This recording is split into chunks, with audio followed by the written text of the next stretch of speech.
കേരളത്തിൻ്റെ ചുമതല വഹിക്കുന്ന ഇവിടെ നമ്മുടെ ഒരു സാധാരണ പ്രവർത്തകരെ പോലെ എല്ലാ ജില്ലകളിലും എന്തിന് നിയോജക മണ്ഡലം പോലും പ്രചരണം നടത്തുന്ന വളരെ അഭിമാനപൂർവ്വം AICCക്ക് പറയാൻ പറ്റുന്ന വളരെ എഫക്റ്റീവായിട്ട് ലീഡർഷിപ്പ് കൊടുക്കുന്ന AICC general secretary Shrimati Deepa Das Munshi, രാഷ്ട്രീയകാര്യ സമിതി അംഗങ്ങൾ, KPCC ഭാരവാഹികൾ, DCC പ്രസിഡന്റുമാർ, MLAമാർ, MP മാർ, മറ്റു ബഹുമാന്യരായിട്ടുള്ള സഹപ്രവർത്തകരെ, മാധ്യമ സുഹൃത്തുക്കളെ, വലിയൊരു വിജയത്തിന് ശേഷമാണ് വീണ്ടും സപ്തയിലേക്ക് നമ്മൾ എത്തിയിരിക്കുന്നത്. KPCC കോർ കമ്മിറ്റിയിൽ നമ്മുടെ ഈ 2 ദിവസത്തെ പരിപാടി എവിടെ നടത്തണം എന്ന ആലോചന വന്നപ്പോൾ എല്ലാവരും പറഞ്ഞു ഐശ്വര്യമുള്ള സ്ഥലമാണ് സപ്ത, അതുകൊണ്ട് ഇവിടെ നടത്തുന്നതാണ് നല്ലത് എന്ന് പറയുകയുണ്ടായി. കാരണം ഇതിനു മുൻപ് നടത്തിയ 2 യോഗങ്ങൾ വളരെ പോയിൻറ്റഡ് ആയിട്ടുള്ള തദ്ദേശഭരണ തിരഞ്ഞെടുപ്പുകളിലേക്കും നിയമസഭാ തിരഞ്ഞെടുപ്പുകളിലേക്കും ഒരു പാർട്ടിയെ എങ്ങനെ മുന്നോട്ട് നയിക്കണം എന്നുള്ളതിൻ്റെ വളരെ സുചിന്തിതമായ ചർച്ചകളും തീരുമാനങ്ങളും എടുക്കാൻ കഴിഞ്ഞിരുന്ന 2 ക്യാമ്പുകൾ നടത്തി. അതിൻ്റെ വിജയം 2024 പാർലമെൻറ്റിലും 2025 തദ്ദേശഭരണ തിരഞ്ഞെടുപ്പുകളിൽ നമുക്കുണ്ടായി. KPCC പ്രസിഡന്റ് പറഞ്ഞത് ഞാൻ ആവർത്തിക്കുന്നില്ല. 2010 ശ്രീ രമേശ് ചെന്നിത്തല പ്രസിഡൻ്റായിരുന്നപ്പോഴാണ് കേരളത്തിലെ കോൺഗ്രസ്സിന് തദ്ദേശഭരണ തിരഞ്ഞെടുപ്പുകളിൽ ഏറ്റവും വലിയ മുൻകൈയുള്ള ഒരു തിരഞ്ഞെടുപ്പ് റിസൾട്ട് വന്നത്. അന്ന് നമ്മൾ ഉജ്ജ്വലമായി മുന്നേറി. അതിനുശേഷം 15 വർഷത്തിന് ശേഷം കേരളത്തിലെ തദ്ദേശ തിരഞ്ഞെടുപ്പുകളിലെ ചരിത്രത്തിൽ ഏറ്റവും നിർണായകമായ വിജയം നേടിയെടുക്കാൻ ഒരിക്കലും കോൺഗ്രസ് ജയിക്കില്ല എന്ന് വിചാരിച്ചിരുന്ന പല കോട്ടകൊത്തളങ്ങളും ഇടിച്ചു നിരപ്പാക്കാനും നമുക്ക് കഴിഞ്ഞത് ഏറ്റവും അഭിമാനകരമാണ്. KPCC പ്രസിഡന്റ് ഇവിടെ പറഞ്ഞു കഴിഞ്ഞു, പാർട്ടിക്ക് വേണ്ടി AICCക്ക് വേണ്ടിയിട്ടും ഈ പ്ലാറ്റ്ഫോം ഉപയോഗിച്ചുകൊണ്ട് ലക്ഷക്കണക്കായ കോൺഗ്രസ് പ്രവർത്തകന്മാർ എല്ലാം മറന്ന്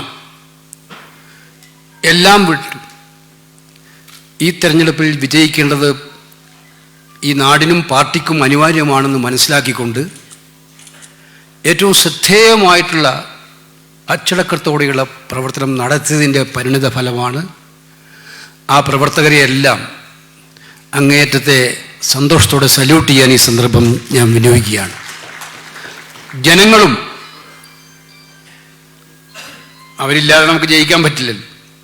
ജനങ്ങൾ നൽകിയ പിന്തുണ ഞാൻ നേരത്തെ സൂചിപ്പിച്ചു. നമ്മൾ ജയിക്കില്ല എന്ന് പ്രതീക്ഷിച്ച സ്ഥലത്ത് പോലും നിങ്ങളാണ് ജയിക്കേണ്ടത് എന്ന് പറഞ്ഞുകൊണ്ട് ജനം നൽകിയൊരു പിന്തുണയുണ്ട്. ആ പിന്തുണയുടെ ഉത്തരവാദിത്വത്തെക്കുറിച്ചാണ് അഡ്വക്കേറ്റ് സണ്ണി ജോസഫ് ഇവിടെ സൂചിപ്പിച്ചത് എന്ന് നമുക്കറിയാം.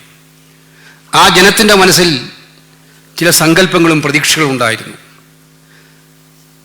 സമാനതകളില്ലാത്ത 2ാം ഭരണം സമ്മാനിച്ചതിൻ്റെ ദുരനുഭവങ്ങളിലേക്ക് കേരളത്തെ കൊണ്ടുപോയ ഒരു സർക്കാരിനെതിരായിട്ടുള്ള അതിശക്തമായിട്ടുള്ള ജനവികാരമായിരുന്നു അത്. അതുകൊണ്ട് തന്നെ ഞാൻ പറഞ്ഞില്ലേ, നമ്മൾ പ്രതീക്ഷിക്കാത്തിടത്ത് പോലും നിങ്ങളാണ് ജയിക്കേണ്ടത് എന്ന് പറഞ്ഞുകൊണ്ട് ജനം നമ്മളെ തിരഞ്ഞെടുത്തു. ആ ജനത്തിൻ്റെ പ്രതീക്ഷകൾ പൂവണിയുക അല്ലെങ്കിൽ ആ പ്രതീക്ഷകൾക്കകത്ത് ഉയരുക എന്നുള്ളത് നമ്മുടെ ഉത്തരവാദിത്തമാണ് എന്നുള്ളത് ഇവിടെ പറയാൻ ആഗ്രഹിക്കുകയാണ്. ഈ തെരഞ്ഞെടുപ്പിൽ നമ്മൾ ശ്രദ്ധിക്കേണ്ട ഒരുപാട് സ്വഭാവവിശേഷങ്ങൾ ഉണ്ടായിട്ടുണ്ട്.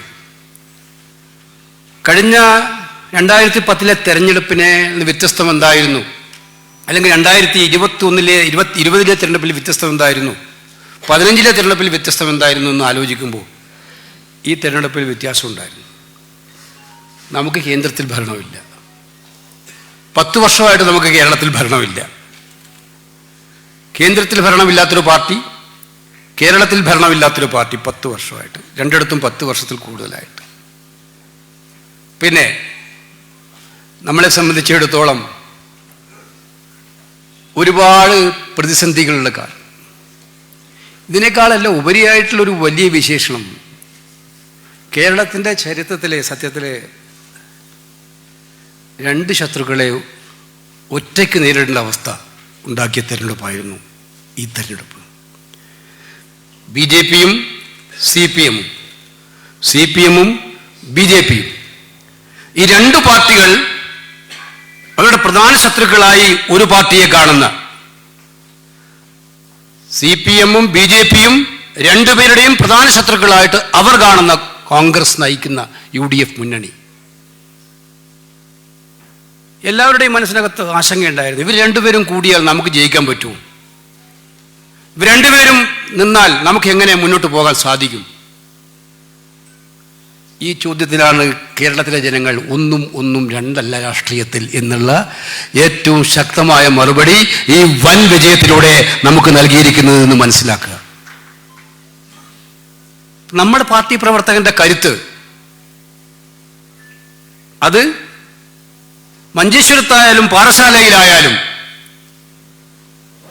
BJPയും CPMഉം ഒത്തുകൂടിയാലും അതിനെ നേരിടാനുള്ള ആർജവം തനിക്കുണ്ട്, തങ്ങളുടെ പാർട്ടിക്കുണ്ട് എന്നുള്ള ആത്മവിശ്വാസത്തോട് നിൽക്കുന്ന ഒരു പാർട്ടി പ്രവർത്തകന്റെ കരുത്തുണ്ടല്ലോ, ആ കരുത്ത് സമ്മാനിച്ച വിജയം കൂടിയാണ് ഈ വിജയം എന്ന് അടിവരയിട്ട് പറയാൻ നമ്മൾ ആഗ്രഹിക്കുകയാണ്. അതുകൊണ്ട് വിജയം നമ്മളെ കൂടുതൽ വിനീതരാക്കുകയാണ് വേണ്ടത്. വിജയിപ്പിച്ചത് ജനങ്ങളായതുകൊണ്ട്, ജനങ്ങളാണ് ജനാധിപത്യത്തിന്റെ യജമാനന്മാർ എന്നുള്ളതുകൊണ്ട് ആ യജമാനന്മാരുടെ മുന്നിൽ വിനീതരായി നമ്മുടെ രാഷ്ട്രീയ പ്രവർത്തനം കുറച്ചുകൂടി കർക്കശമാക്കിക്കൊണ്ട് മുന്നോട്ട് പോകേണ്ടതായിട്ടുണ്ട് വരുന്ന 4 മാസക്കാലത്തേക്ക്. ആ 4 മാസക്കാലത്തെ പ്രവർത്തനങ്ങൾ നമുക്ക് മുന്നോട്ട് പോകണം. ഈ തെരഞ്ഞെടുപ്പിൽ ഞാൻ ഈ മീറ്റിങ്ങിലേക്ക് വരുമ്പോൾ ഇന്നലെ ഇന്നുമായിട്ട് ഒരുപാട് വാട്സപ്പ് മെസ്സേജുകൾ ഇങ്ങനെ വാട്സപ്പുകൾ വന്നുകൊണ്ടിരിക്കുകയാണ്. നമുക്കെല്ലാവർക്കും അറിയാം, കമ്മ്യൂണിക്കേഷൻ വിസ്ഫോടനത്തിൻ്റെ കാലഘട്ടമാണിത്. മാധ്യമങ്ങൾക്ക് വാർത്തകൾ വേണം എപ്പോഴും. മാധ്യമങ്ങൾ തമ്മിലും നല്ല മത്സരമുള്ള കാലമാണ്. അപ്പോൾ വാർത്തയില്ലാതെ ഒരു മാധ്യമത്തിനും നിൽക്കാൻ പറ്റില്ല, എല്ലാവർക്കും വാർത്ത വേണം. തിരഞ്ഞെടുപ്പ് കാലം എന്ന് പറയുന്നത് മാധ്യമങ്ങളെ സംബന്ധിച്ചിടത്തോളം ഒരു ചാകരയും കൂടിയാണ്, ചാകരക്കാലമാണ്. അപ്പോൾ എൻ്റെ അടുത്ത് 3-4 പ്രധാനപ്പെട്ട ഇൻഫർമേഷൻ സെൻ്ററുകൾ പറഞ്ഞു, ഇവിടെ ഈ 2 ദിവസക്കാലം, കാരണം ഇടതുപക്ഷ ജനാധിപത്യ മുന്നണി അവരുടെ പ്രതീക്ഷകളെല്ലാം നശിപ്പിച്ചുകൊണ്ടാണ് തദ്ദേശ ഭരണ തിരഞ്ഞെടുപ്പുകൾ വിഫലം വന്നത്. നമ്മുടെ വിജയം അവർ പുറത്ത് പ്രകടിപ്പിക്കുന്നില്ലെങ്കിലും അവരുടെ എല്ലാ പ്രതീക്ഷകളെയും തകർത്തിരിക്കുകയാണ്. BJPയും ധരിച്ചതെന്താണ്? തിരഞ്ഞെടുപ്പ് കഴിഞ്ഞ ഉടനെ തന്നെ നരേന്ദ്രമോദി, നിങ്ങൾ 5 ട്വീറ്റാണ് കേരളത്തിലെ തദ്ദേശ ഭരണ തിരഞ്ഞെടുപ്പുകൾ ചെയ്തത്. 5 ട്വീറ്റ്, 1, 2 മലയാളത്തിൽ, ഇംഗ്ലീഷിൽ, ഇങ്ങനെ മാറി ട്വീറ്റ്. അത് കഴിഞ്ഞ് അവരുടെ പാർട്ടി പ്രസിഡന്റ് നഡ്ഡ, ആഭ്യന്തരമന്ത്രി അമിത്ഷാ, എല്ലാ കേന്ദ്രമന്ത്രിമാരും ഒറ്റയടിക്ക് കേരളമെന്തോ BJP പിടിച്ചെടുത്തു എന്നുള്ള ഫീലിംഗ്. നമ്മൾ നാട്ടിലെ പല ഭാഗങ്ങളിൽ നിന്നും നമ്മളെ വിളിച്ചു, എന്നാ കേരളത്തിൽ BJPക്ക് ഇത്രയും വിജയം ഉണ്ടായിട്ടുണ്ടോ? പക്ഷെ യഥാർത്ഥത്തിൽ എന്താണ് സംഭവിച്ചതെന്നുള്ളത് പിന്നീട് എല്ലാവർക്കും മനസ്സിലാക്കി. വോട്ട് പെർസെൻറ്റേജ് വന്നു കഴിഞ്ഞപ്പോൾ അവരുടെ എല്ലാ കാലത്തെയും കുറഞ്ഞ വോട്ട് പെർസെൻറ്റേജാണ് ഇപ്പോൾ വന്നിരിക്കുന്നത്. അപ്പോൾ ആ തദ്ദേശ തെരഞ്ഞെടുപ്പുകളിൽ തോറ്റ BJPയും വൻ പ്രതീക്ഷയോടെ വന്ന് തോറ്റ BJPക്കും, തിരുവനന്തപുരം കോർപ്പറേഷൻ ജയിച്ചു, ഞാൻ അതിനെ കുറച്ച് കാണുന്നില്ല, അവർ ജയിച്ചിട്ടുണ്ട്. തിരുവനന്തപുരം കോർപ്പറേഷൻ ജയിച്ചിട്ടുണ്ട്. തിരുവനന്തപുരത്ത് മുൻപും അവർക്ക് MLA ഉണ്ടായിട്ടുണ്ട്. കോർപ്പറേഷനിൽ അതിനടുത്ത് തന്നെ 10-40 സീറ്റുകൾ അവർക്കുണ്ടായിട്ടുണ്ട്. അതിൽ 5-10 സീറ്റ് അധികം കൂടിയിട്ടുണ്ടാവും. പക്ഷെ ഞാൻ പറഞ്ഞു വന്നത്, അവരും നിരാശയിലാണ്. UDFന്റെ വൻ മുന്നേറ്റത്തിൽ CPMനോടൊപ്പം BJPയും നിരാശരാണ്. അപ്പോൾ ആ രണ്ടുപേരുടെയും പരീക്ഷണശാലകളിൽ, രാഷ്ട്രീയ പരീക്ഷണശാലകളിൽ ഇപ്പോൾ ഉരുത്തിരിഞ്ഞുകൊണ്ടിരിക്കുന്ന മന്ത്രം,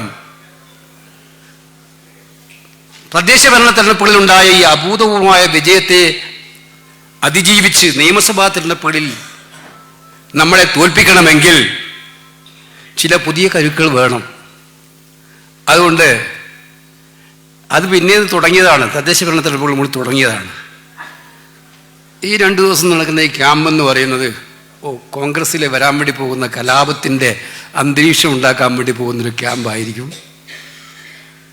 അഭിപ്രായ വ്യത്യാസങ്ങളുടെയൊക്കെ തന്നെ അവസരങ്ങൾ ഉണ്ടാക്കാൻ പറ്റും. ഞങ്ങൾ ആഗ്രഹിക്കുന്നത്, അവർ രണ്ടുപേരും ആഗ്രഹിക്കുന്നതൊക്കെ കുറച്ചൊക്കെ ഇവിടെ നിന്ന് കിട്ടും. കിട്ടിയില്ലെങ്കിൽ എങ്ങനെയെങ്കിലും കിട്ടിപ്പിക്കണം. അതിനെങ്ങനെയാണ് സാധിക്കുക? 2 പാർട്ടികളുടെയും ഉത്തരവാദപ്പെട്ട ആളുകളുടെ ആശിസ്സോടുകൂടി അതിനുള്ള പരിശ്രമങ്ങളാണ് ഇന്നും നാളെ ഇവിടെ ഉണ്ടാകുമ്പോൾ വരും ദിവസങ്ങൾ ഉണ്ടാകാൻ വേണ്ടി പോകുന്നു. അവര് പറയാണ് കോൺഗ്രസിന് ഒരുപാട് പേര് മുഖ്യമന്ത്രിമാരാകാൻ ആഗ്രഹിക്കുന്നുണ്ട്, കോൺഗ്രസിൽ ഒരുപാട് പേര് മത്സരിക്കാൻ ആഗ്രഹിക്കുന്നുണ്ട്, മത്സരിക്കുന്ന ആളുകളെ കുറിച്ച് ചർച്ച, എംപിമാർ മത്സരിക്കുമോ, മത്സരിക്കുന്നുണ്ടോ, തുടങ്ങിയിട്ടുണ്ട് ഇത്തരം ചർച്ചകൾ. ഇത്തരം ചർച്ചകളൊക്കെ നിങ്ങൾ ഇതിൻ്റെ ഉറവിടം നിങ്ങൾ മനസ്സിലാക്കണം. ഞാനത് പറയാനാണ് ആഗ്രഹിക്കുന്നത്. ഇതിൻ്റെ ഉറവിടം കോൺഗ്രസ് അല്ല. ഇതിൻ്റെ ഉറവിടം എന്ന് പറയുന്നത് ഞാൻ നേരത്തെ സൂചിപ്പിച്ച 2 തദ്ദേശ തെരഞ്ഞെടുപ്പുകളിലും പാർലമെന്റ് തെരഞ്ഞെടുപ്പിലും അതിദയനീയമായി പരാജയപ്പെട്ട ഇടതുപക്ഷ മുന്നണി പരാജയത്തിൻ്റെ പടുകുടിയിൽ വീണ് കിടക്കുമ്പോൾ എഴുന്നേറ്റ് നിൽക്കാൻ പറ്റുന്ന ഏക കച്ചിത്തുരുമ്പ് നമ്മളെ ഇടയിൽ ഉണ്ടാക്കാൻ പോകുന്ന ഭിന്നതയും പ്രയാസവുമാണ് എന്ന് മനസ്സിലാക്കിക്കൊണ്ടുള്ള ഒരു ചെറിയ പരീക്ഷണം. പിണറായി വിജയനോടും BJP നേതാക്കന്മാരോടും പറയാനുള്ളത്, ആ കട്ടിൽ കണ്ട് പനിക്കണ്ട എന്നുള്ളത് തന്നെ. ഇവിടെ നിന്ന് നാളെ നിന്ന് പിരിഞ്ഞു പോകുന്ന എഴുതി വെച്ചോ. ഇവിടെ നിന്ന് ഈ യോഗം കഴിഞ്ഞ് നാളെ പിരിഞ്ഞു പോകുന്നത് നിങ്ങൾ ഒരിക്കലും കണ്ടിട്ടില്ലാത്ത കെട്ടുറപ്പുള്ള കോൺഗ്രസ് പ്രസ്ഥാനത്തെ ആയിരിക്കുമെന്നുള്ളത് നിങ്ങൾ മനസ്സിലാക്കിക്കോ. കാരണം ഞങ്ങൾ കാലത്തിൻ്റെ ചുവരെഴുത്തുകൾ വായിക്കുന്നവരാണ്. ഏതൊരു രാഷ്ട്രീയ പാർട്ടിയും കാലത്തിൻ്റെ ചുവരെഴുത്തുകൾ വായിക്കണം. പക്ഷെ ഞങ്ങൾ ഇപ്പോഴത്തെ കാലത്തിൻ്റെ ചുവരെഴുത്ത് കൃത്യമായും തിരിച്ചറിയുന്നു. 10 കൊല്ലക്കാലം കൊണ്ട് കേരളത്തെ ദുരിതപൂർണമാക്കി മാറ്റിയ കേരള ഭരണം എന്ന് പറയുന്നത് തങ്ങളുടെ തറവാട്ട് സ്വത്താണെന്ന് കരുതി ഭരിച്ചുകൊണ്ടിരിക്കുന്ന ഒരു സർക്കാരിനെതിരായിട്ടുള്ള ജനവികാരത്തെ അതേ രീതിയിൽ നിലനിർത്താൻ വേണ്ടിയിട്ടുള്ള, അവരുടെ പ്രദേശങ്ങൾക്കനുസരിച്ച് നിൽക്കാൻ വേണ്ടിയിട്ടുള്ള ആ ചുവരെഴുത്താണ് നമ്മൾ വായിക്കാൻ ആഗ്രഹിക്കുന്നത്. അതുകൊണ്ട് തന്നെ ആ ചുവരെഴുത്ത് വായിച്ചു. ചിലവർ പറഞ്ഞുകൊണ്ടിരിക്കുക, അപ്പുറം പിണറായി വിജയനെ പോലുള്ളൊരു ശക്തനായ നേതാവ് ഇരിക്കുകയല്ലേ.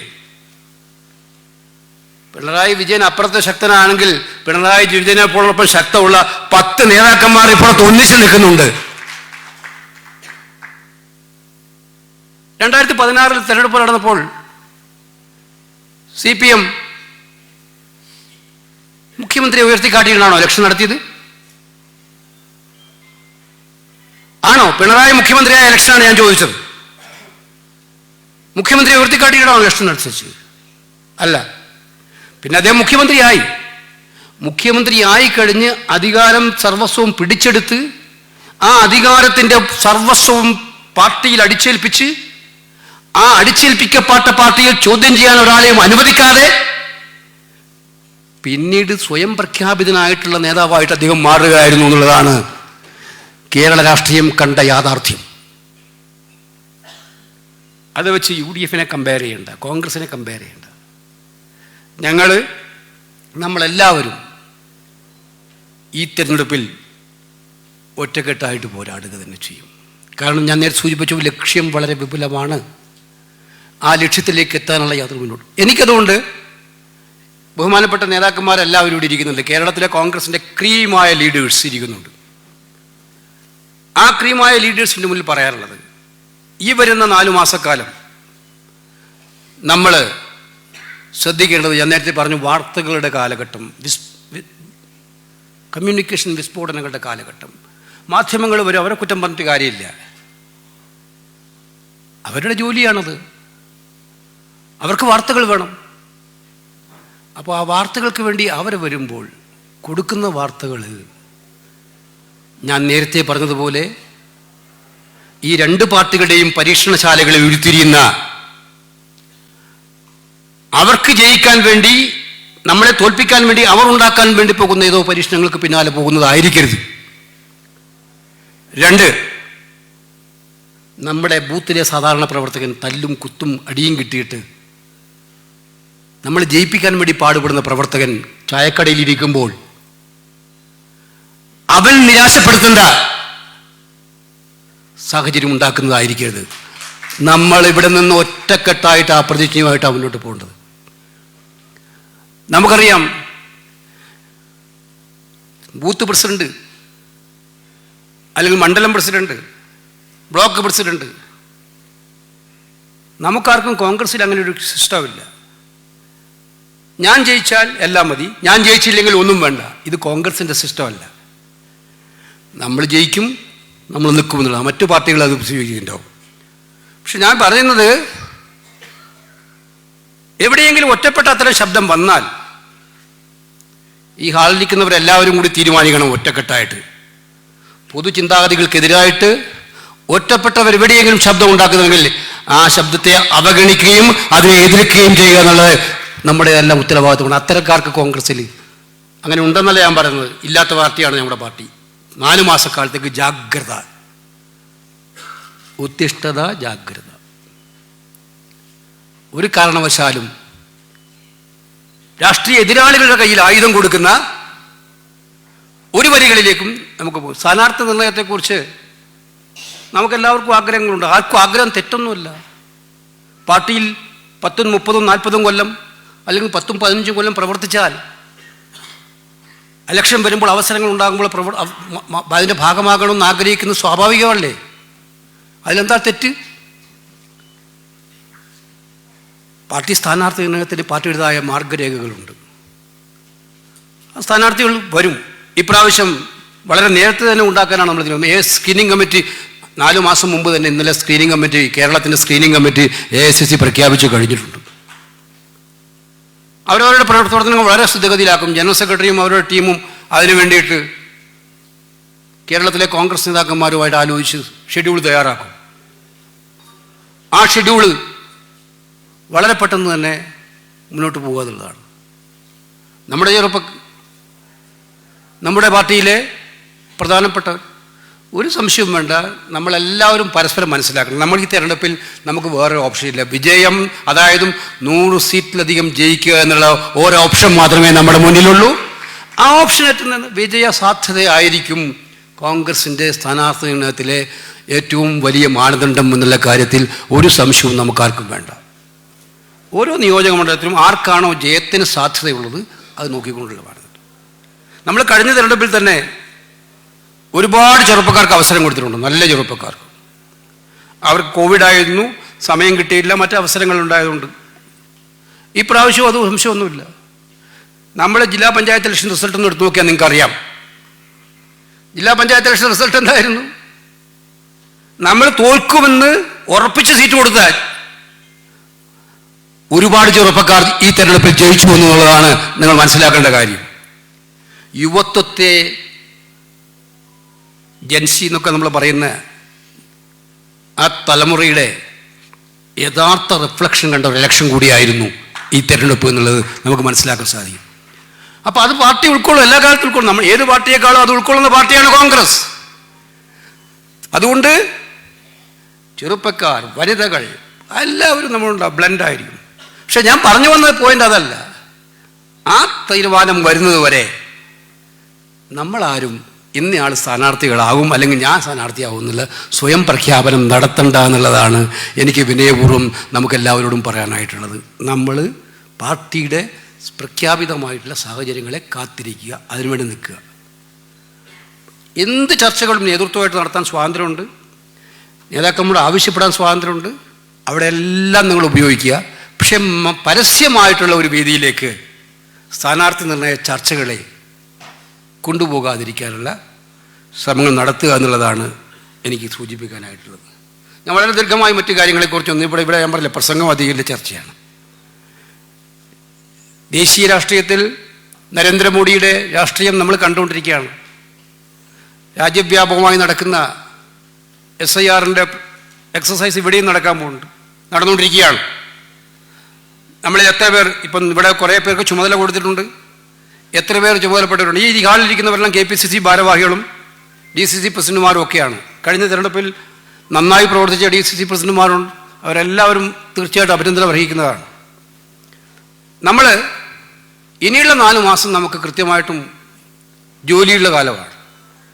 ഭാരവാഹിത്വം എന്ന് പറയുന്നത് നമുക്ക് പാർട്ടി തരുന്ന ഏറ്റവും വലിയ അംഗീകാരമാണ് എന്ന് മനസ്സിലാക്കി ആ പാർട്ടിക്ക് ഏറ്റവും ആവശ്യമുള്ള അവസരമായ തിരഞ്ഞെടുപ്പിൽ ഈ 4 മാസം നമ്മൾ 24/7 ആയിട്ട് വേറെ ഒരു ഷെഡ്യൂളും ചെയ്യാതെ പ്രവർത്തനങ്ങൾ, ഈ 4 മാസത്തെയും പ്രവർത്തനം, KPCC ഭാരവാഹികളുടെ പ്രവർത്തനം, DCC പ്രസിഡന്റുമാരുടെ പ്രവർത്തനം, പാർട്ടി നേതാക്കന്മാരുടെ പ്രവർത്തനം, എല്ലാ നേതാക്കന്മാരുടെ പ്രവർത്തനം തീർച്ചയായിട്ടും അക്കൗണ്ടബിലിറ്റി ഫിക്സ് ചെയ്യുന്ന രീതിയിലായിരിക്കും എന്നുള്ള കാര്യം ഞാൻ വിനയപൂർവ്വം പറയുകയാണ്. അതിനകത്ത് ഇതിലൊരു വിട്ടുവീഴ്ചയില്ല.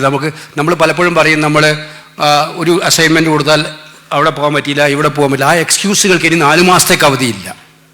ഒരു എക്സ്ക്യൂസിനും 4 മാസത്തേക്ക് അവധിയില്ല.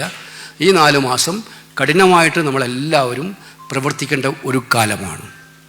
പിണറായി വിജയൻ സർക്കാർ, ഞാൻ നേരത്തെ പറഞ്ഞു, നരേന്ദ്രമോദി ഗവൺമെൻറ് ഏറ്റവും ഒടുവിൽ കൊണ്ടുവന്ന MNREGA amendment bill, BG bill, ഇന്നലെ ദേശവ്യാപകമായിട്ടുള്ളൊരു പ്രക്ഷോഭം കോൺഗ്രസ് പ്രഖ്യാപിച്ചു കഴിഞ്ഞിട്ടുണ്ട്. ആ ബില്ലിൻ്റെ പ്രത്യേകത നിങ്ങൾക്ക് എല്ലാവർക്കും അറിയാം. ആ ബില്ലെന്ന് പറയുന്നത് തൊഴിലുറപ്പ് പദ്ധതിയുടെ അന്തസത്ത മുഴുവൻ കെടുത്തുന്നതാണ്. 3-4 ഫീച്ചേഴ്സ് നമ്മൾ താഴെത്തട്ടിൽ എത്ര പഠിപ്പിച്ചിട്ടുണ്ടെന്ന് എനിക്കറിയില്ല. മഹാത്മാഗാന്ധിയുടെ പേര് മാറ്റുക എന്ന് പറഞ്ഞ മഹാപാതകം അവർ ചെയ്തു. അത് നമ്മളെല്ലാം സംബന്ധിച്ചുള്ള വികാരപരമാണ്. ആ വികാരപരം മാത്രമല്ല, മഹാത്മാഗാന്ധി പ്രതിനിധാനം ചെയ്യുന്ന ഗ്രാമസ്വരാജിനെ ശക്തിപ്പെടുത്തുക എന്ന് പറയുന്ന സങ്കല്പത്തെ അത് പൂർണ്ണമായും തകർത്ത് കളഞ്ഞിട്ടുണ്ട്. തൊഴിലുറപ്പ് പദ്ധതി നിങ്ങൾ നോക്കിയറിയാം, സെൻട്രൽ ഷെയർ കൂലിയിൽ 100% ഇപ്പോൾ 60% മാറി. കേരളം പോലും 2000 കോടി രൂപ അധികം കണ്ടെത്തേണ്ടി വരുന്നുണ്ട്. 2000 കോടി രൂപ അധികം കണ്ടെത്തേണ്ടി വരുന്നുണ്ട്. ചില സംസ്ഥാനങ്ങൾക്ക് അത് 6000-7000 കോടി രൂപ വരെയാണ്. അതുമാത്രമല്ല, കേന്ദ്ര ഗവൺമെന്റിന്റെ കയ്യിലേക്ക് കൂടുതൽ അധികാരങ്ങൾ കൊടുത്തിരിക്കുകയാണ്. ഡീസെൻട്രലൈസേഷൻ ആക്കി എന്ന് പറഞ്ഞ ആശയത്തെ തകർത്ത് സെൻട്രലൈസേഷൻ ആക്കിയിരിക്കുകയാണ്. ഒരു പഞ്ചായത്തിൽ ഈ പദ്ധതി വേണോ വേണ്ടയോ എന്ന് ഡിക്ലെയർ ചെയ്യാനുള്ള അധികാരം, വേണ്ടി വന്നാൽ ഒരു സ്റ്റേറ്റിൽ ഈ പദ്ധതി വേണമോ വേണ്ടയോ എന്നുള്ള ഡിക്ലെയർ ചെയ്യാനുള്ള അധികാരം ബില്ല് മുഖാന്തരം കേന്ദ്ര സർക്കാരിന് കൊടുത്തിരിക്കുകയാണ്.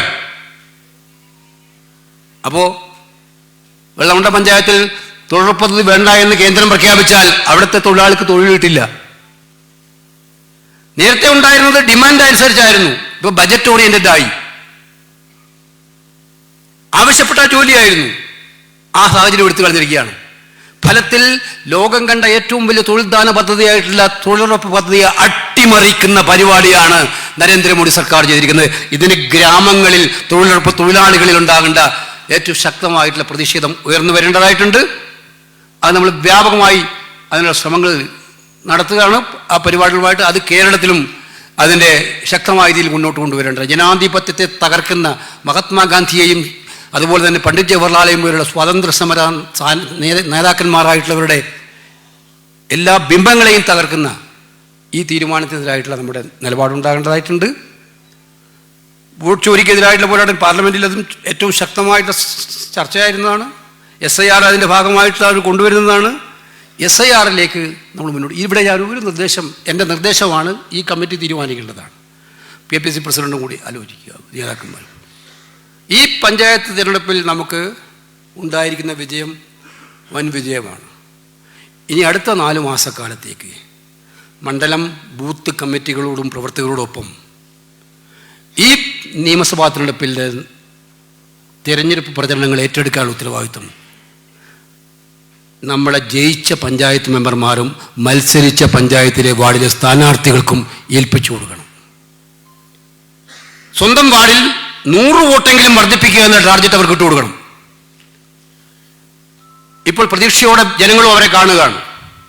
ജയിച്ചവരെ കൂടുതലായിട്ടും, ചിലയിടത്ത് തോറ്റതൊക്കെ ചെറിയ വോട്ടിനാണ് തോറ്റത്, നന്നായിട്ട് പ്രകടനം നടത്തി തോറ്റവരുണ്ട്. അപ്പം നമുക്കൊരു വാർഡിൽ ഒരാളെ കിട്ടുകയാണ്, അവരെ ഏൽപ്പിക്കണം. മറ്റുള്ളവരോടൊപ്പം ബൂത്ത് പ്രസിഡന്റ്, വാർഡ് പ്രസിഡന്റ്, പ്രവർത്തകരോടൊപ്പം. ഓൾ ഇന്ത്യ കോൺഗ്രസ് കമ്മിറ്റിയുടെ ജനറൽ സെക്രട്ടറി ഇവിടെ ഇരിക്കുന്നുണ്ട്. ഞാൻ പറയാൻ ആഗ്രഹിക്കുകയാണ്, അത്തരം പ്രവർത്തനങ്ങളുടെ വോട്ട് വർദ്ധിപ്പിക്കാൻ നേതൃത്വം കൊടുക്കുന്ന പഞ്ചായത്ത് മെമ്പർമാരും സ്ഥാനാർത്ഥികളും ഒക്കെ തന്നെ പാർട്ടിയുടെ, അത് കഴിഞ്ഞ് ഇലക്ഷൻ കഴിഞ്ഞ് നമ്മൾ പരിശോധിക്കും ഏത് വാർഡിലൊക്കെ വോട്ട് വർദ്ധിപ്പിച്ചിട്ടുണ്ട് ഇല്ലയോ എന്നുള്ളത് പരിശോധിപ്പിക്കും. അത് പരിശോധിച്ച് അങ്ങനെ വോട്ട് വർദ്ധിപ്പിക്കുന്ന മാതൃകാപരമായി നല്ല പ്രവർത്തനം നടത്തുന്ന വാർഡ് മെമ്പർമാരും വാർഡിലെ നല്ല സ്ഥാനാർത്ഥികൾക്കും AICCയുടെ വകയായിട്ട് പാരിതോഷികം ഉണ്ടാകും എന്നുള്ള കാര്യം ഞാൻ ഈ സന്ദർഭത്തിൽ പറയാൻ ആഗ്രഹിക്കുകയാണ്. അവരുടെ പഞ്ചായത്ത് വാർഡ് മെമ്പർമാർ, മത്സര സ്ഥാനാർത്ഥികൾ അവരുടെ ഉജ്ജ്വലമായിട്ടുള്ള പോരാട്ടം നടത്തണം. കേരളം മൂന്നാം പിണറായി ഭരണത്തെക്കുറിച്ച് ഇപ്പോൾ ആരും പറയുന്നില്ല. ഇടയ്ക്ക് അങ്ങനെ ഒരു ചർച്ച ഉണ്ടായിരുന്നു. ഇപ്പം അവർക്ക് തന്നെ പറയാൻ നാണമാണ് അങ്ങനെ പറയാൻ. കാരണം കേരളത്തിലെ ജനങ്ങൾ അതിനെ എങ്ങനെ കാണുന്നു എന്നുള്ളത്, നിങ്ങൾ ഈ മൂന്നാം പിണറായി എന്നൊക്കെ പറഞ്ഞപ്പോൾ കേരളത്തിലെ ജനങ്ങൾ എങ്ങനെയാണ് പറയുന്നത് വളരെ അവരുടെ കയ്യിലുള്ള കൃത്യമായിട്ടുള്ള ഒരു ആയുധം ഉപയോഗിച്ച് കാണിച്ചതിലുണ്ട്. അപ്പോൾ സാമാന്യമായ ഭാഷയിൽ മിസ്റ്റർ പിണറായി ഇനിയത് പറയാതിരിക്കുന്നതാണ് നല്ലത് എന്നുള്ളത് വ്യക്തിപരമായിട്ടുള്ള ഒരു നിർദ്ദേശമായിട്ട് നമ്മളിവിടെ സമർപ്പിക്കാൻ ആഗ്രഹിക്കുകയാണ്. പക്ഷേ അവർ നിർത്തിയിട്ടില്ല. ഞാൻ നേരത്തെ പറഞ്ഞു, നമ്മളുടെ ഇടയിൽ അഭിപ്രായ വ്യത്യാസം ഉണ്ടാക്കാൻ. പിന്നെ BJPയെ എവിടെയൊക്കെ സൂചിപ്പിക്കാൻ പറ്റും, ഇപ്പോൾ ഇവിടെ സൂചിപ്പിച്ചു സണ്ണി ജോസഫ്. കോഴിക്കോടും തിരുവനന്തപുരത്തും 2 കോർപ്പറേഷനുകൾ ഏറ്റവും കെ മുരളീധരൻ ഇവിടെ നിൽക്കുന്നുണ്ട്. ഒരു വാർഡിൽ 12,000 വോട്ട്, മറ്റൊരു വാർഡിൽ 3,500 വോട്ട്. കോഴിക്കോട് BJPക്ക് സീറ്റ് കൊടുത്തതിന്റെ ക്രെഡിറ്റ് വേറെ ആർക്കും അവകാശപ്പെട്ടതല്ല, സാക്ഷാൽ പിണറായി വിജയൻ അവകാശപ്പെട്ടതാണ്. ആ വാർഡ് അങ്ങനെ വിഭജിച്ച് വോട്ട് കൂടാതെ BJPക്ക് എങ്ങനെ വാർഡ് വർദ്ധിപ്പിക്കാൻ കഴിയുമെന്നുള്ള പരീക്ഷണം നടത്തിക്കൊടുത്ത ആളാണ് പിണറായി വിജയൻ കോഴിക്കോട്. ഞാൻ കോഴിക്കോട് പ്രത്യേകിച്ച് എല്ലാവരെയും അഭിനന്ദിക്കുന്നു. കോഴിക്കോട് DCCM പ്രത്യേകമായി അഭിനന്ദിക്കാൻ ആഗ്രഹിക്കണം. അവരുടെ ടീം വർക്കിനെ, അവിടുത്തെ ആ ഒരു നല്ല വിജയം നേടിയെടുക്കുന്നതിന് അവർ നടത്തിയിട്ടുള്ള പോരാട്ടത്തിന് ജയിച്ച എല്ലാവരെയും അഭിനന്ദിക്കുന്നതോടൊപ്പം. അപ്പോൾ പിണറായി വിജയൻ അടങ്ങിയിരിക്കുമെന്ന് കരുതേണ്ടതില്ല. അണിയറയിൽ എന്തൊക്കെയോ ചർച്ചകളുണ്ട്. പക്ഷേ മനസ്സിലാക്കിക്കോ, ഞാൻ നേരത്തെ പറഞ്ഞു, 2 പേർക്കും ശത്രുവായിട്ടുള്ള കോൺഗ്രസിനെ എങ്ങനെയെങ്കിലും തോൽപ്പിക്കാൻ നിങ്ങൾ ശ്രമിക്കും.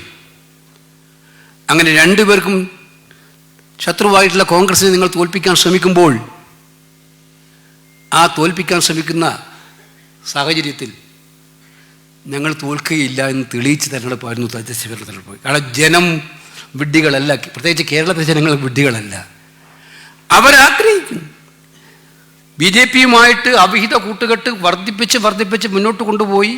ഇപ്പം PM ശ്രീയിൽ കണ്ടത്, ലേബർ കോഡിൽ കണ്ടത്, ദേശീയപാതയുമായി ബന്ധപ്പെട്ട തകർച്ചയിൽ നമ്മൾ കണ്ടത് നിങ്ങൾ കണ്ടില്ലേ? ഓരോ ദിവസവും കിട്ടുന്ന വാർത്തകൾ എന്തായിരുന്നു? ഓരോ ദിവസം ഇപ്പം വന്നുകൊണ്ടിരിക്കുന്ന വാർത്ത എന്താ? ഏത് ജില്ലയിലാണ് ദേശീയപാത തകരാത്തത്? കേരളം കണ്ട ഏറ്റവും ഭീകരമായ അഴിമതിയായിട്ടൊന്നും മാറിയില്ലേ? നമ്മളെല്ലാം റോഡിന് വേണ്ടിയിട്ടായിരുന്നു, സുരക്ഷിതമായ റോഡിന് വേണ്ടിയിട്ട്, നല്ല റോഡിന് വേണ്ടിയിട്ട്.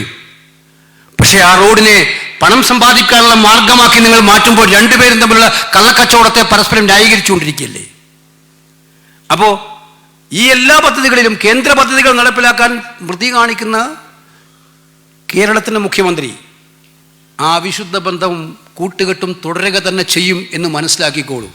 പക്ഷെ നിങ്ങൾ അത് മനസ്സിലാക്കുന്നത് ഈ കൂട്ടുകെട്ട് 2 പാർട്ടിയുടെയും അണികളെ അവരെ ഇഷ്ടപ്പെടുന്നതല്ല എന്നുള്ളത് നമുക്ക് മനസ്സിലാക്കാൻ കഴിയും. അവർ 2 പേരെയും ചതിക്കുകയാണ് നേതൃത്വം ചെയ്യുന്നത്.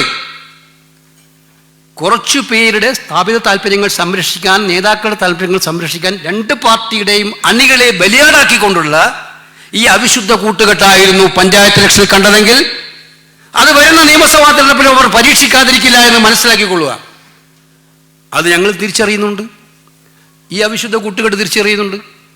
ഈ കൂട്ടുകെട്ട് ജനങ്ങൾ തിരിച്ചറിയുന്നുണ്ട്, മനസ്സിലാക്കുന്നുണ്ട്. കോൺഗ്രസിനെ സംബന്ധിച്ചിടത്തോളം നമുക്കെല്ലാവർക്കും അറിയാം, ജനാധിപത്യ മതേതര ജനപക്ഷ നിലപാടുകളിൽ 1% പോലും വെള്ളം ചേർക്കാൻ എന്ത് സാഹചര്യം ഉണ്ടായാലും ഈ പാർട്ടി ഉണ്ടാകില്ല എന്നുള്ളത് ജനങ്ങൾക്ക് ഉറപ്പ് നൽകുന്ന പാർട്ടിയാണ് നമ്മൾ. അതുകൊണ്ട് തന്നെ ഈ തെരഞ്ഞെടുപ്പിൽ ആ നിലപാടുകളുമായി നമ്മൾ മുന്നോട്ട് പോകും. വെറും ഒരു സർക്കാരിനെതിരായിട്ടുള്ള കുറ്റപത്രം മാത്രമല്ല, കേരളം കാത്തിരിക്കുന്ന ഒരുപാട് വികസന സ്വപ്നങ്ങളുണ്ട്. കേരളം കാത്തിരിക്കുന്ന ഒരുപാട് സാമൂഹ്യ നന്മയ്ക്ക് വേണ്ടിയിട്ടുള്ള സാഹചര്യങ്ങളുണ്ട്. കേരളം ഇങ്ങനെ പോയാൽ 10 കൊല്ലം കഴിഞ്ഞാൽ ചെറുപ്പക്കാരില്ലാത്ത നാടായി മാറുമോ എന്നുള്ള ഭയം മുക്കുന്ന സമൂഹവും യുവതലമുറയും കേരളത്തിലുണ്ട്. അവരുടെ പ്രതീക്ഷകൾക്കനുസരിച്ചുള്ള മാനിഫെസ്റ്റോ, അവരുടെ പ്രതീക്ഷകൾക്കനുസരിച്ച് മുന്നോട്ട് പോകാനുള്ള നിശ്ചയദാർഢ്യത്തോടെയുള്ള തീരുമാനങ്ങൾ, ഇതെല്ലാം വരും ദിവസങ്ങളിൽ UDF-ൻ്റെയും കോൺഗ്രസിൻ്റെയും ഭാഗത്തുനിന്നുണ്ടാകും എന്നുള്ളതിന് സംശയം വേണ്ട. അവരെല്ലാവരും ഒറ്റക്കെട്ടായി പ്രവർത്തന രംഗത്തേക്ക് ഇറങ്ങി ഈ സാഹചര്യങ്ങൾ വിശദീകരിച്ചുകൊണ്ട് മുന്നോട്ട് പോകും എന്ന് സൂചിപ്പിക്കുന്നു. ഈ ക്യാമ്പ് ഞാൻ നേരത്തെ സൂചിപ്പിച്ചതുപോലെ എല്ലാം കൊണ്ടും കൃത്യമായ സന്ദേശം എത്തേണ്ടടുത്ത് എത്തക്ക രീതിയിൽ ഇന്നും നാളെയും നിൽക്കണം. ഒരു കാര്യം കൂടി ഞാൻ പറയാൻ ആഗ്രഹിക്കുന്നു അവസാനമായി. ഈ ക്യാമ്പിൽ ഞാൻ മനസ്സിലാക്കിയിട്ടുള്ളതും നിങ്ങളെല്ലാം അഭിപ്രായങ്ങളുണ്ട്. ഒരു കാര്യം മാത്രമേ എനിക്ക് പറയാനുള്ളൂ. ആരഭിപ്രായം പറഞ്ഞാലും വ്യക്തിപരമായ തർക്കങ്ങൾ, വ്യക്തിപരമായ ആക്ഷേപങ്ങൾ, അല്ലെങ്കിൽ എന്തെങ്കിലും അനുഭവങ്ങൾ, അതുമായിട്ട് ഈ 2 ദിവസത്തെ ചർച്ചയ്ക്ക് ആരും വരേണ്ടതില്ല എന്നുള്ള കാര്യം ഞാനിവിടെ വിനയപൂർവ്വം ഓർമ്മിപ്പിക്കുകയാണ്. അത്തരം ചർച്ചകൾക്ക് ഇവിടെ ഒരു സ്ഥാനം ഉണ്ടാവില്ല. ഒറ്റ ചർച്ച 2026 UDF-നെ പരമാവധി സീറ്റുകളിൽ എത്തിക്കാനുള്ള എന്തൊക്കെ തന്ത്രങ്ങൾ നമ്മൾ ആവിഷ്കരിക്കണമെന്ന ഒറ്റ ചർച്ചയായിരിക്കും ഈ 2 ദിവസവും ഇവിടെ ഉണ്ടാകാൻ വേണ്ടി പോകുന്നത്. ആ ചർച്ചകൾ നമ്മളെ വിജയത്തിലേക്ക് നയിക്കാൻ വേണ്ടിയിട്ടുള്ള ചർച്ചകൾ മാത്രം. ബാക്കി ഞാൻ പറഞ്ഞു, നിങ്ങൾക്ക് എന്തെങ്കിലും പ്രശ്നമുണ്ടെങ്കിൽ, പരാതികളുണ്ടെങ്കിൽ നേതാക്കന്മാരിവിടെ ഉണ്ട്, പ്രസിഡന്റുണ്ട്, പ്രതിപക്ഷ നേതാവുണ്ട്, വർക്കിംഗ് കമ്മിറ്റി മെമ്പേഴ്സ് ഉണ്ട്, ജനറൽ സെക്രട്ടറി ഉണ്ട്. നിങ്ങൾക്ക് എഴുതി കൊടുക്കാം, പരിഹാര മാർഗങ്ങൾ തേടാം. ഈ ചർച്ച പോസിറ്റീവായിട്ട് ലക്ഷ്യത്തിലേക്ക്, കേരള ജനങ്ങൾ ആഗ്രഹിക്കുന്ന ഒരു UDF ഭരണത്തിലേക്കുള്ള ഒരു വലിയ തയ്യാറെടുപ്പിന് വേണ്ടി ഇന്നും നാളെയും കോൺഗ്രസ് ഇവിടെ സമ്മേളിച്ചിരിക്കുന്നു എന്നുള്ള ഏറ്റവും ശക്തമായിട്ടുള്ള മെസ്സേജ് നൽകുന്ന ചർച്ചയായിട്ട് മാറണം എന്ന് വിനയപൂർവ്വം സൂചിപ്പിച്ചുകൊണ്ട് എല്ലാ ഭാവങ്ങളും നേർന്നുകൊണ്ട് എൻ്റെ വാക്കുകൾ അവസാനിപ്പിക്കുന്നു. നമസ്കാരം. ജയ് ഹിന്ദ്. ബഹുമാനപ്പെട്ട പ്രതിപക്ഷ നേതാവ് ചർച്ചകൾക്ക് ഒടുവിൽ സംസാരിക്കുമെന്ന് അറിയിച്ചിട്ടുണ്ട്. ബഹുമാന്യയായ AICC ജനറൽ സെക്രട്ടറി ദീപാദാസ് മുൻഷിയെ സംസാരിക്കാൻ ക്ഷണിക്കും.